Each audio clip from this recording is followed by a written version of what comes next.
এখানে লাইন করা হয়েছে। এখন আরেকটা হামামে লাইন করা হইতেছে, এই যে দেখেন এই জায়গায়। এখন এই জায়গায় হলো 3-4-5, এই জায়গায় হলো 1/2 ইঞ্চি। এখন কীভাবে লাগানো হবে, তো এটার জন্য এটা সৌদি আরবের নাক গাছ বলা হয়। এটা হলো 1/2 ইঞ্চি আর এটা হলো 3-4, এই যে। এখন আমি এইভাবে লাগাবো। এখন এটা মোটা, এটা চিকন। এখন এটা নাক গাছ বলে সৌদি আরবে। তো এটা লাগাই আমি করতেছি। এখানে ধরেন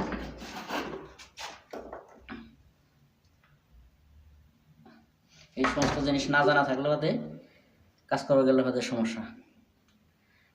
আমার আছে 1 ইঞ্চি, এখন 1/2 ইঞ্চি নিতে হবে। কিভাবে কাজটা করব যদি জানা না থাকে